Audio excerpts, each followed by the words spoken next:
Hello and welcome to the Dinosaw for week 9. Another 7 curious, interesting, innovation-y type stories I saw last week, so let's crack on.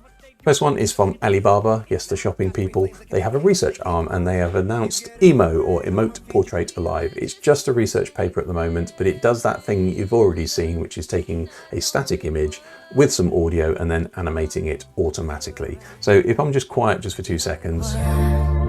Build a home, then watch it burn. Did a full 180. You can kind of see it's at another level. So in the last couple of weeks, we've seen some really funky and pretty impressive AI announcements, and this is just the latest one. So don't know when this is actually going to be released or how it's going to be released, but you can imagine the creative chaos that will cause if it does. So imagine mashups of your favorite movies with different actors or music, that sort of thing. So pretty funky. More of that. It's from Alibaba, so will probably be big.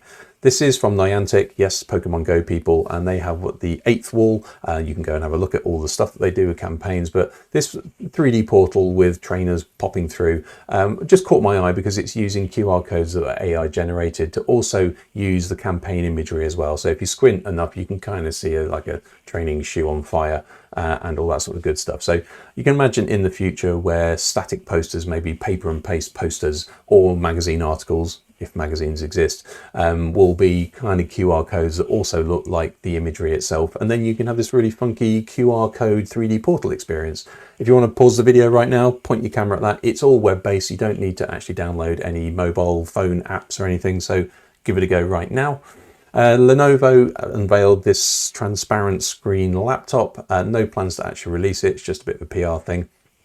It just got me thinking of like, what's the use case here? Obviously, if you're on a laptop, you'll be doing all your work. Everybody can see your work, albeit backwards. So there's no privacy involved in any of this. I think the closest they got was maybe showing an artist sketching out an item from behind the screen and using it. But of course, you know, if you're an artist, you know that's absolute cobblers. But there you go. Now, it also reminded me of things like the Humane AI pin and maybe anything that uses voice to actually communicate in public. You lose your privacy instantly. So it's just a piece of PR at the moment, but there you go. Everybody in the comments was like, oh, I can't wait for this. It's amazing. I'm thinking like, I can't see any use for this whatsoever. So don't expect this to hit the shelves anytime soon. And even if it does, expect it to be compromised. This is a really interesting video from Singapore, and they're having their budget 2024 in Parliament. And this is MP Tan Woo Meng giving a really good speech about the future of AI and also the impact on the world and the workforce.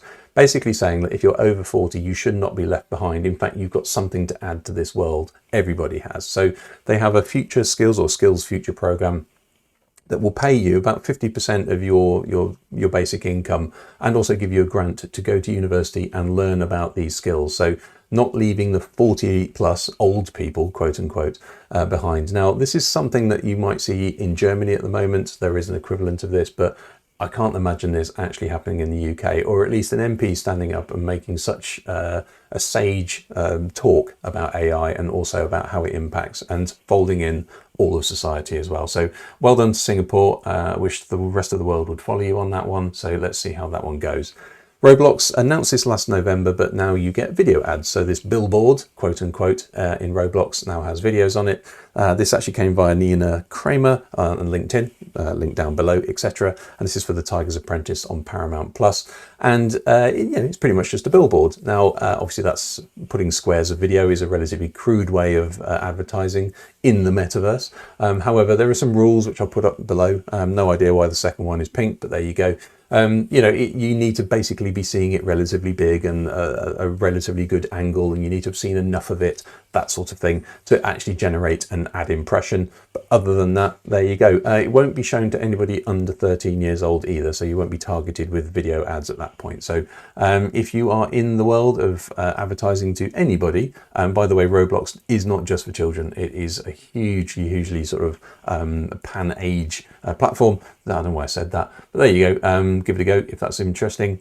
You can now have those. We've seen mobile manufacturers, Apple included, kind of hinting that if you're in a bit of a bind, you might be able to use satellite phone in their latest phones, for instance, iPhone 15.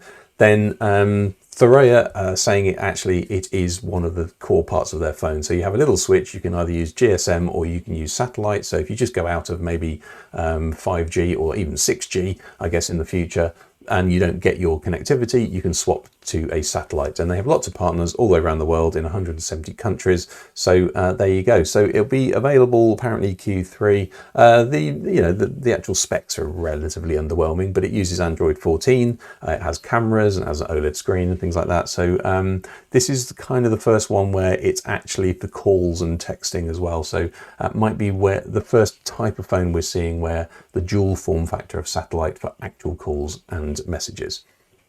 And finally, my favourite thing of the week, this is Dance Your PhD, and this is the contest winner. So yes, this is from Science magazines or science websites competition. I think the winner, $2,750 was the winner. And this is Manario Costa dancing basically a PhD about kangaroo social groups and how they are affected and how they're unique. So there you go. This is obviously the PhD being danced. The runners-up were about stream bank erosion and also moth mating.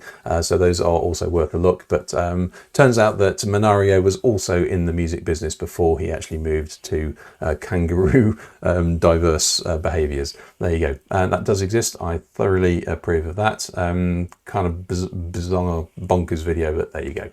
If that was interesting, give it a like, give it a share it with somebody awesome, and I will see you next week.